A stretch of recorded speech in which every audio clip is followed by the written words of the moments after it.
Bonjour et bienvenue dans la mer à voir. Aujourd'hui, nous faisons escale au port de Lorient. Nous allons monter à bord du Biche, un ancien tonnier groisillon qui s'apprête à faire une transatlantique vers les Antilles.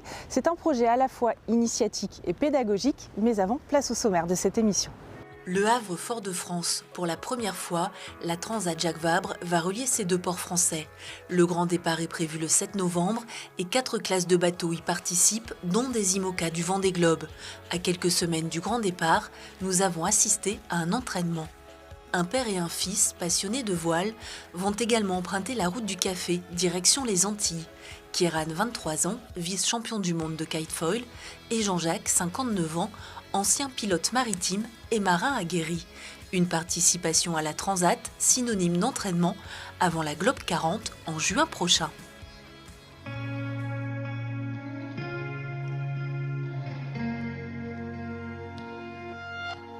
Marc, vous êtes le président de l'association Les Amis du Biche. Bonjour. Bonjour. Le Biche, qui est un ancien tonnier de l'île de Groix.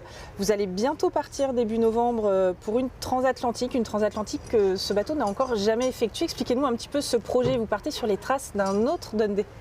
Alors donc on part sur les traces du Saint-Paul. Donc le Saint-Paul a fait ce voyage en novembre 1923, il est rentré en avril 1924, après une pêche à la langouste plutôt très correcte pour une première. Et donc nous on a décidé de repartir sur la trace de ce bateau cette année pour refaire ce voyage.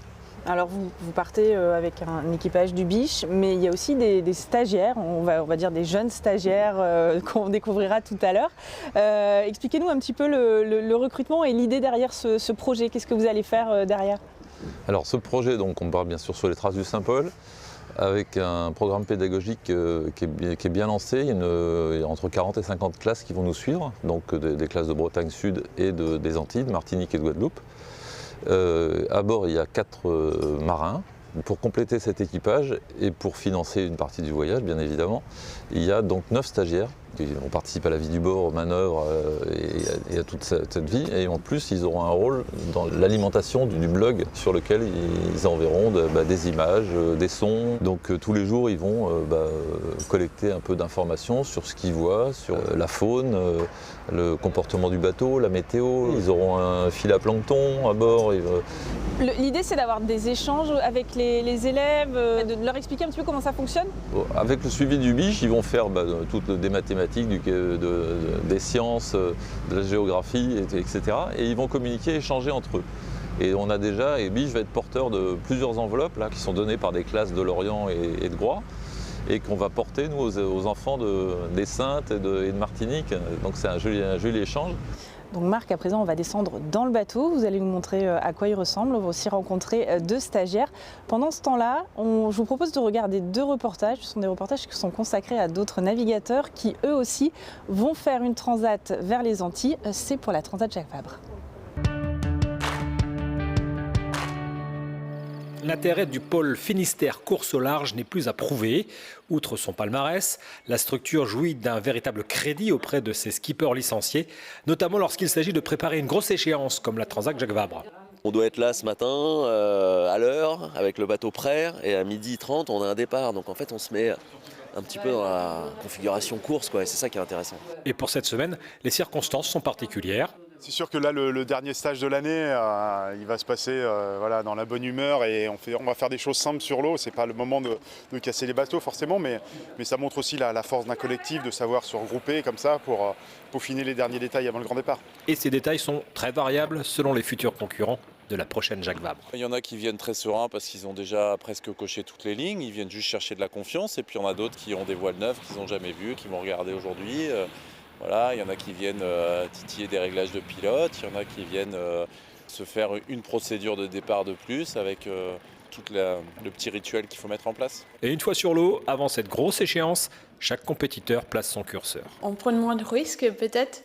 On préfère de rester un peu plus éloigné des autres concurrents sur les lignes de départ.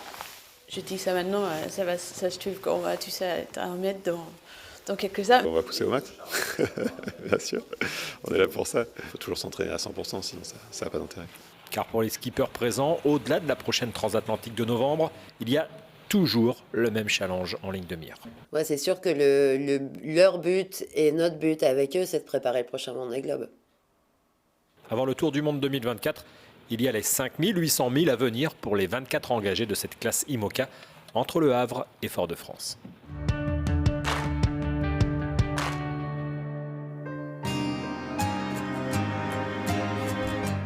C'est l'histoire d'un père et d'un fils qui marchent ensemble vers leur rêve. Jean-Jacques et Kieran s'élanceront en juin 2022 dans la première édition de la Globe 40, une course autour du monde, au départ de Tanger, pour une arrivée à Lisbonne 9 mois plus tard. Alors moi j'ai navigué un petit peu partout déjà, c'était sur des cargos, donc je vais retrouver ces eaux-là, mais à la voile en course. C'est vrai que ça va être, je pense, le plus gros défi sportif de notre vie. Jean-Jacques, ancien pilote maritime à Brest, est un marin aguerri. Kieran, préparateur de bateaux de course, technicien composite, est également vice-champion du monde de kitefoil. Et voilà 2 ans qu'ils forgent la performance de leur classe 40 et celle de leur duo, un duo comme une évidence. Il a une connaissance de la mer que je n'ai pas, et puis après sa patience. La persévérance sans doute, et puis l'envie de gagner, d'apprendre aussi. Le fait d'être père et fils, de se ressembler, on n'a pas besoin forcément de se parler pour se comprendre.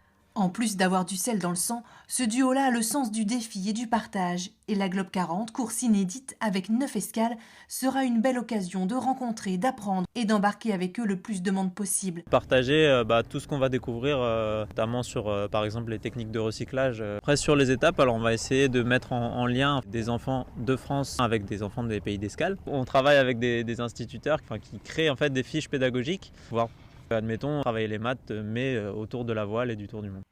D'ici le départ, les 2 hommes s'entraînent, et quoi de mieux que la Transat Jacques Vabre. Avec des bateaux de la même génération, voire génération un petit peu plus récente, on se dit qu'on a peut-être un petit coup à jouer. Là, et de toute façon, ça sera l'occasion de voir les performances du bateau. Jean-Jacques et Kieran recherchent encore des sponsors pour les accompagner.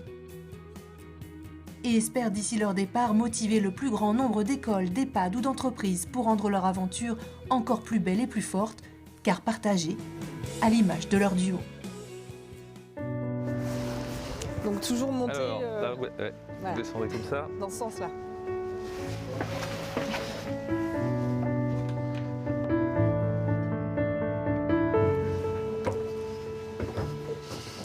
Alors, Marc, là, nous sommes à l'avant.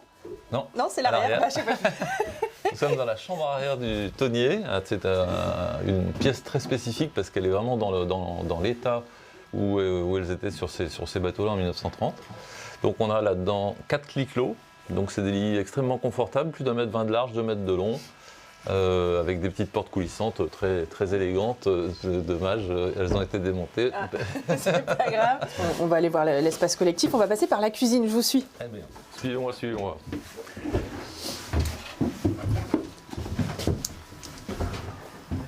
Donc voilà, ici on arrive dans la grande cale du bateau, qui était la cale à poisson à l'origine, et dans laquelle on a aménagé donc une cuisine suffisamment pratique pour une vingtaine de personnes. Au niveau nourriture, vous avez prévu quoi? Est-ce qu'on se fait plaisir quand on part? Là, on a confié la tâche à Valentin.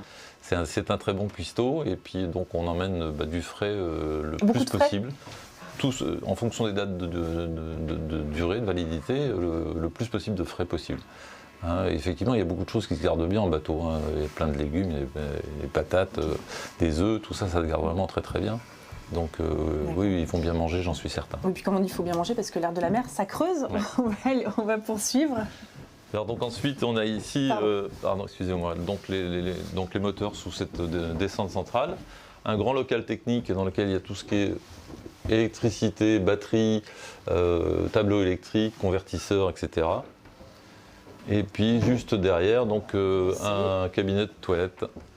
Et après, donc là, on arrive dans le grand lieu de vie du bord. C'est quand même très large. Donc c'est un bateau qui fait 6,60 m de large, donc un très grand volume. On a gardé donc durant la restauration toute cette charpente apparente qui est vraiment très, très spécifique et très jolie, qu'on ne voulait absolument pas massacrer avec des cloisons et des cabines.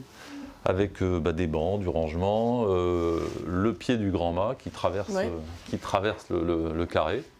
C'est pas juste un poteau, faut pas croire. C'est pas juste un poteau, c'est un... Et la bibliothèque, c'est important d'avoir des livres quand on voyage comme ça? C'est primordial. Donc là, il y a le quart de ce qui va partir. Là, il y a des cartons pleins de bouquins qui sont prêts Et bah oui, il faut de la lecture, bien sûr. Là, on passe par une cloison, une porte étanche, et puis on arrive donc dans la pointe avant du bateau. Est-ce que ça ressemblait déjà à ça du temps où le biche était un tonnier? Non, non, ce poste avant était vraiment une pièce totalement séparée, et donc dans laquelle vivait le mousse et un des marins. Et donc ils avaient 2 paillasses ici, et puis il y avait le poêle et la cambuse. Donc tout ce qui était alimentaire se faisait ici. C'est là qu'ils faisaient chauffer le café, les patates. Et puis ils montaient par cette échelle, ils montaient donc donner à manger à l'équipage à l'arrière. Les repas étaient pris derrière. Et donc vraiment c'était le lieu de vie du mousse qui avait un rôle primordial à bord de ces bateaux.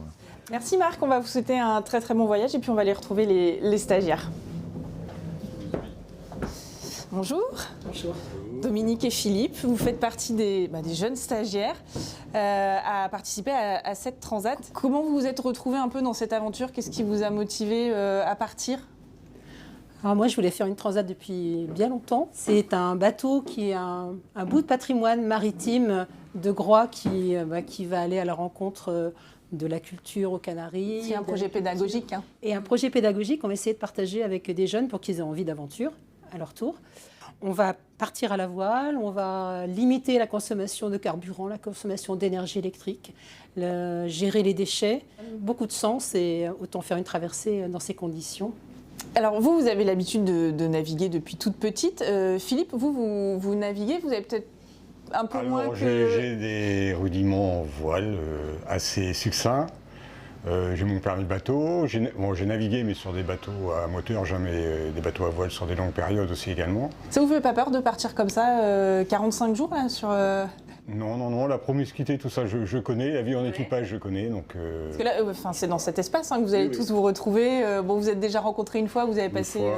une journée ça s'est bien ensemble, passé une nuit. Très très bien. Ouais, le contact a été très facile dès le début. Vous attendez quoi de cette aventure? Déjà découvrir beaucoup de choses, apprendre beaucoup de choses à bord avec l'équipage, qui est un équipage exceptionnel. Hein, c'est un petit peu pour ça qu'on part avec eux, quoi. Sinon, on n'aurait pas pris le risque de partir, avec cet équipage-là. On m'a dit que vous aviez le droit à 23-25 kilos, parce que le retour, vous le faites en avion. Est-ce qu'il y a des objets auxquels vous êtes attachés, avec lesquels vous allez partir? J'ai un ami à Groix qui m'a dit amène un petit caillou de la Pointe des Chats. Et puis fais des photos avec ce caillou dans tous les endroits où tu vas être. Ah, c'est génial. Et puis je ne sais pas si je vais le mettre au fond de l'eau avant d'arriver, ou si je vais le déposer, ou si je vais le ramener, je ne sais pas encore. L'essentiel, ça va être l'équipement pour pouvoir être au mieux pendant la transat et puis suivant les conditions météo qu'on va avoir, quoi. Voilà, c'est surtout ça. Vous avez hâte? Il y a de la tension qui monte Ça commence, oui, ça commence à monter un petit peu là, le départ. Vous en rêvez la nuit? Oui, de l'émotion. Merci à vous d'avoir répondu à nos questions. La mer à voir, ça se termine. On se retrouve le mois prochain. Kenavo.